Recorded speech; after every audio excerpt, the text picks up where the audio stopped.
Hello YouTube! Here's a video about how to buy a dehumidifier. I've got about 21 tips, but I won't be able to fit them all into this video, so make sure you click the link below and read the full article, and then you'll be fully informed how to buy the best dehumidifier for your needs. So I suppose the first point is brand. Just make sure that you're buying a good brand product. Like Meco is good, Eco Air is good, DeLonghi is good, Inventor, they're all good brands. eBac, because with good brands you generally buy a quality product and the after sales service is very good as well. The next point is to choose between a compressor dehumidifier and a desiccant dehumidifier. Compressor dehumidifiers are generally louder and heavier, but they work much better in temperatures of approximately 18 degrees Celsius and over, whereas desiccant dehumidifiers have a more even extraction rate at all temperatures, which makes them ideal for lower temperatures, such as below 18 degrees Celsius. What happens with the compressor dehumidifiers is the coils freeze up, and that makes it more difficult to extract water from the air. So they're fairly inefficient in cooler temperatures. So the extraction rate, compressor dehumidifiers are normally tested in climates of about 30 degrees Celsius and 80% humidity, which is not exactly like UK winter temperatures. So your actual extraction rate for compressor dehumidifiers will be less than half. For example, if this has a 20 liter stated extraction rate, your actual extraction rate might be 7 liters or 8 liters. Desiccant, I find that desiccant dehumidifiers have more of a varied test climate. So just make sure that you know exactly what the test climate is, but the actual extraction rate seems to be more in line with the stated extraction rate for desiccant dehumidifiers.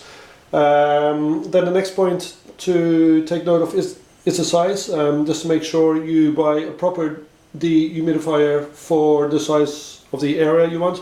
For example, if I want to do the upstairs of this house, I could buy a Meco Zambezi, which will do the job fine. If I buy something with, say, maybe a 10 liter compressor, something like this, it mightn't do the job as well.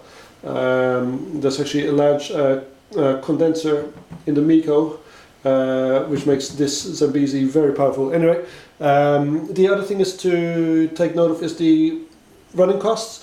For example, the DeLonghi Dem 10 has got a humidity stat, which helps to regulate the running of the machine. Meco machines and Eco Air machines have their own energy saving technology. For example, the Meco energy saving technology is called control logic, which basically happens once the humidity hits the your target humidity. The humidifier switches off for half an hour, then it turns on for 5 minutes in fan only mode, and it senses the air. If the humidity has risen, the dehumidifier will turn back on and work to bring it back down, and once the humidity is back down, it will turn off for half an hour and then test the air for 5 minutes and so on.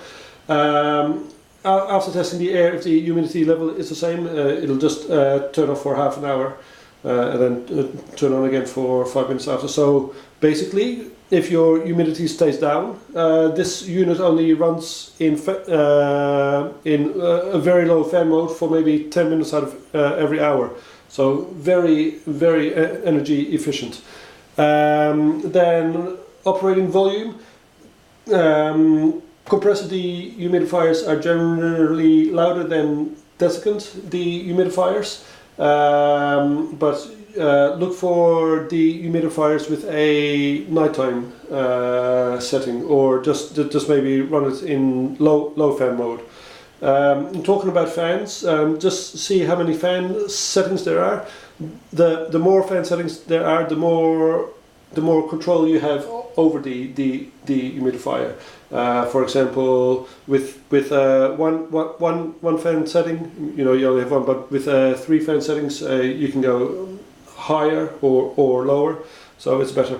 If you're using a dehumidifier on a boat or a shed or something, look for a feature called continuous drainage, which is basically a pipe which comes with the dehumidifier, or a hose, and it bypasses the water tank. The dehumidifier sits higher than the sink or the drain, and the hose will drain the water into the sink or drain. That way you won't have to empty the water bucket when it's full. Because what happens when the water bucket is full, the dehumidifier turns off until the water bucket is emptied. So say if you're at a boat maybe once every 2 or 3 or 4 days, you can just use the continuous drainage feature, and the water will just drain into the sink. So the water tank, I actually like water tanks with a see-through panel, because then you can see how high the water is, and you can empty it before the tank is full, which turns off the humidifier. So it's more efficient, because if you empty it before it's full, then it keeps running for longer.